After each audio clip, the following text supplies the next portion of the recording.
para entender melhor o papel de cada país na COP26, nós conversamos agora ao vivo com Cláudio Ângelo. Ele é coordenador de comunicação do Observatório do Clima. Cláudio, boa noite. Muito obrigado pela sua participação aqui no nosso CNN Prime Time.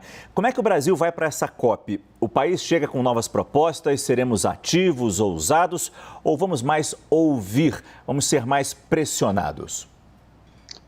Olha, Márcio, por tudo que a gente tem escutado e visto no Brasil nos últimos 3 anos, o vice-presidente Hamilton Mourão tem razão. O Brasil vai chegar na COP26 para levar pedrada e pedradas merecidíssimas, digamos, porque o país, recentemente, essa semana, foi publicado um relatório do Programa das Nações Unidas para o Meio Ambiente, o PNUMA, no qual o próprio PNUMA, que é um órgão da ONU, afirma que apenas um país do G20 aumentou suas emissões nas novas promessas de corte de emissão que fez, né, as chamadas NDCs.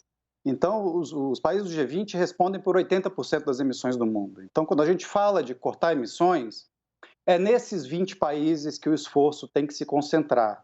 E um desses países, o Brasil, fez uma promessa de corte de emissões, atualizou sua promessa de corte de emissões em 2020, só que ele colocou uma promessa menos ambiciosa do que a anterior, que havia sido submetida às Nações Unidas em 2015.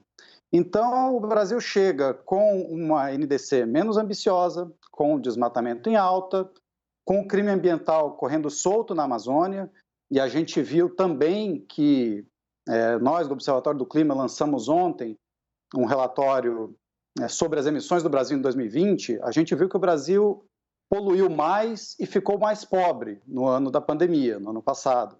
As nossas emissões cresceram 9,5% e o nosso PIB caiu 4,1%. Isso é a prova final de que o desmatamento na Amazônia é uma atividade completamente dissociada do crescimento econômico do país. Porque o desmatamento cresce e as emissões em decorrência do desmatamento crescem, enquanto o país empobrece. Os outros países poluem para enriquecer, pelo menos, né? Essa justificativa, esses países que têm muitas emissões no setor de energia, pelo menos têm. Olha, a gente está emitindo mais para aumentar a nossa prosperidade. E no Brasil, infelizmente, não é isso que a gente verifica.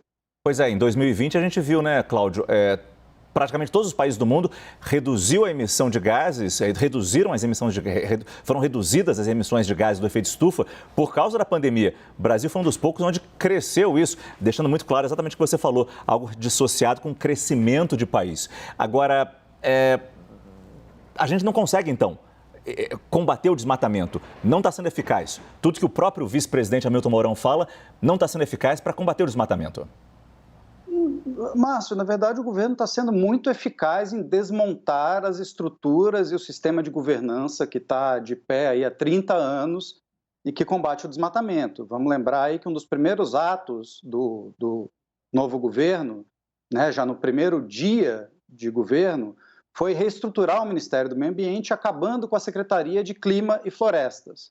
Portanto, engavetando o plano de prevenção e combate ao desmatamento, que funcionou durante 15 anos, em 8 desses 15 anos produziu reduções substanciais no desmatamento no país, foi tendo menos sucesso depois da aprovação do novo Código Florestal em 2012, mas ainda assim era uma política pública consistente, na qual os órgãos de fiscalização tinham expertise e tinham autonomia de ação.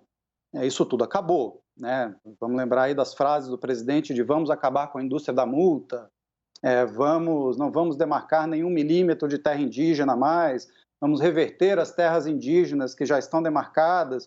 Isso tudo dá um sinal para o pessoal que está na ponta de que liberou geral, de que o crime compensa. E quem colhe, né, quem planta desmonte ambiental, colhe emissões mais altas no fim. A equação é muito simples. Agora, Cláudio, rapidamente, por favor, peço muito rapidamente mesmo, você está vendo ousadia nos outros países? Temos muitas críticas ao Brasil e aos outros países. Não, ninguém é ousado o suficiente. A gente teve uma mudança nos Estados Unidos, né? Os Estados Unidos colocaram o presidente Joe Biden colocou uma meta bastante ambiciosa para os Estados Aham. Unidos, 50% de reduções até 2030.